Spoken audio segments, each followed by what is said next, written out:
is something strange about them, but at the same time it's fascinating to see the same person twice. I opened my eyes. He said, right, now I'm going to burn your eyes out. Ronnie was always deeply open about his homosexuality. Reggie, I suspect, was homosexual. In the end, you got this pair of paranoid schizophrenics who were in charge of London but not in charge of themselves. Ronnie Kray, he wanted to be Al Capone all his life, and within my head, he kind of made it. I suppose they're up there with Jack the Ripper.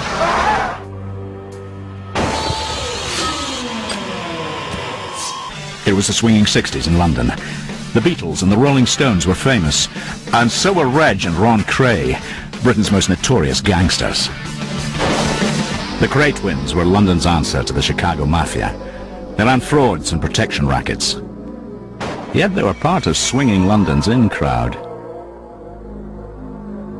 Their criminal empire lasted only 10 years, but they spent 30 years in prison, during which they became living legends. And when they died, huge crowds turned out for their funerals. Their reputation as Britain's first celebrity gangsters was sealed when a movie was made of their lives. It was nothing. It ain't even worth it, man. The Krays were played by pop star brothers Gary and Martin Kemp. To have the opportunity of playing someone like Reggie Kray as your first big movie was incredible. 60s London had suddenly discovered personality, celebrity. It was full of exciting people. And they loved it. They fitted into the whole world of fame, celebrity, stars.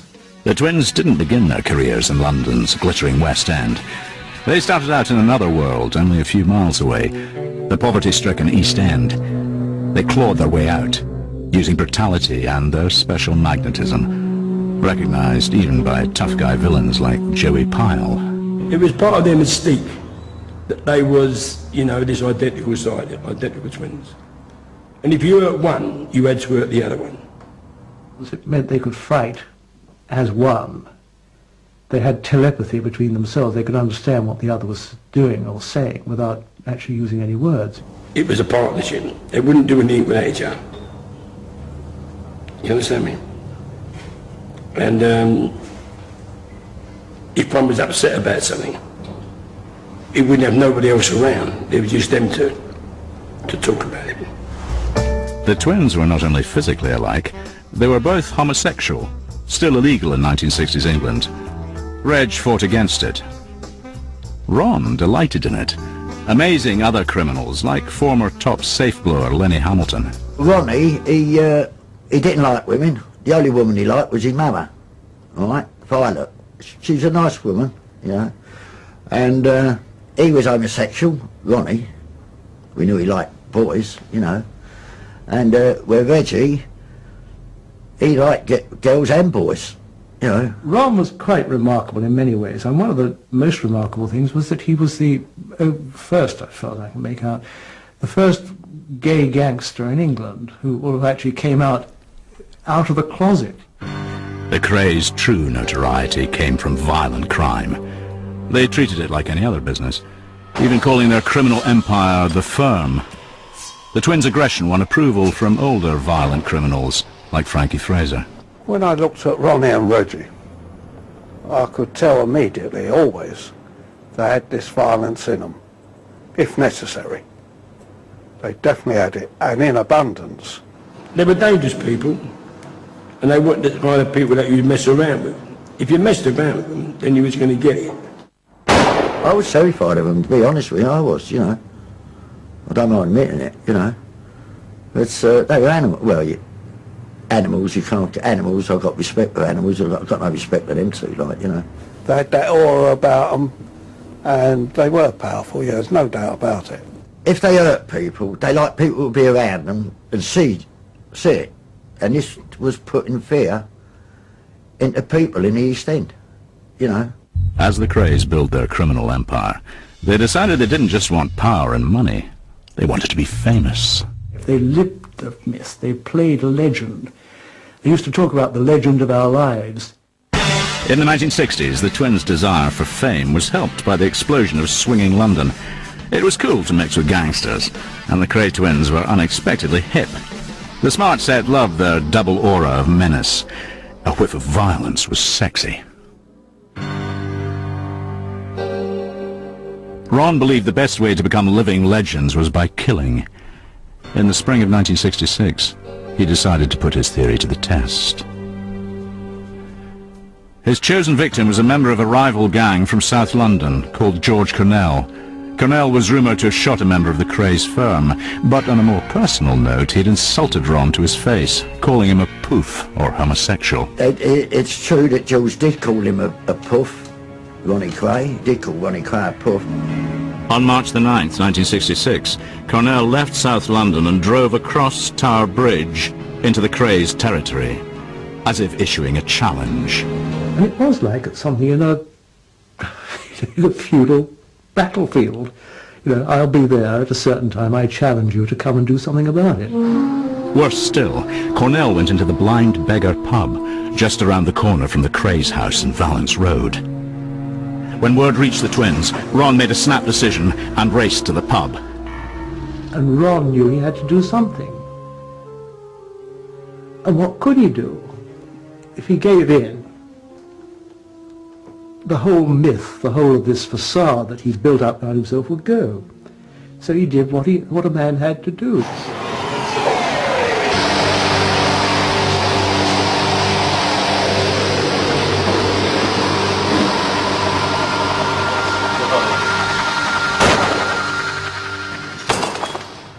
And Ronnie Kray went up to him, well, I don't know how he didn't miss, because he had very bad eyesight, Ronnie Kray. That's life. In our world, that's how it goes. Though that was sad in a way, I suppose, when Ronnie shot George Cornell, because they were great pals. Ron's murder of George Cornell was to change the twins' lives in an unexpected way and give birth to a legend.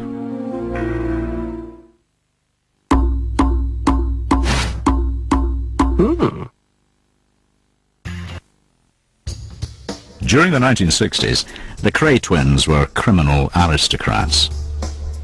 But they grew up in London's impoverished East End. During the Depression of the 30s, unemployment and disease were rife. 60% of children were undernourished. The twins' parents, Violet and Charlie Kray, struggled along with the other East End couples. Charlie was a small-time trader in precious metal and an occasional thief. Their first son was Charlie Jr., born in 1931. 2 years later, twin brothers were born on October the 17th, 1933. They were christened Reginald and Ronald. She was a wonderful mum, you could see that. It was a mixture in between old Charlie. He wanted to be a good thief, but he wasn't. He wouldn't do it. And he also wanted to be a straight man at the same time. Charlie did not enjoy family life. He was seldom at home. Bringing up the children was left to Violet. She doted on the twins. Their mother, Violet, adored them. She was a sort of Cockney Queen Mother figure. And she used to call the twins her little bunny rabbits. And she adored them and she was very proud of them. Violet did her best to make a good home for her family, as the twins' lawyer, Nemini Lethbridge, later saw for herself. It was what the Cockneys call a little palace. It was absolutely immaculate, the cleanest house you've ever seen. Everything polished and burnished. Every interior door had a lace curtain over it, tied back with pink bows. It was the closest thing to either the interior of a gypsy caravan or a longboat on the canals. You know, with sort of roses and coarse brasses and lots of little curtains. When the twins were very young, differences were already emerging in their personalities. Ron, who was to create so much havoc and pain later on, appeared totally at one with his world, while Reg looked apprehensive, as if he could foresee the chaos to come. In the 1930s, illness and poverty went hand in hand. At the age of 3, the twins contracted diphtheria. It nearly killed Ron, and paved the way for the mental illness that would later make him insecure and suspicious of other people. I discovered later that diphtheria can affect the brain. can affect the central nervous system. And Ron was actually damaged emotionally. Ron had difficulty expressing himself, except with his fists. He and Reg discovered that violence was an effective way of getting what they wanted. They were becoming much more aggressive than their older brother, Charlie. Oh, they were violent, all right, cool, yeah. Charlie was different altogether. Charlie I respected. Charlie Kray, he'd never let you swear in front of women if he was in his company. Charlie Kray was a gentleman. He couldn't help it because the twins were his brothers. You know, you can't blame a man for that. Charlie could only watch as the twins fought in the streets before they finally followed him into boxing, a traditional route out of poverty for East End kids. Neither Charlie nor Ron had what it took to be great boxers, but Reg turned out to be a natural. It soon became clear he had the makings of a champion, but to become one, he would have to leave Ron behind. He chose Ron. The twins would stay together and turn to crime. Their father was powerless to stop them. Charlie Sr. was neither a good father nor husband. He was a violent drunk.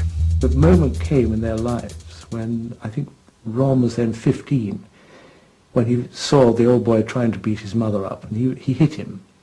And from that moment the father's authority went, and the twins could get away with anything, and they did after that. Their mother indulged her wonderful twins, no matter how bad their behaviour. She most probably was a bit too lenient, but mums are like that, aren't they?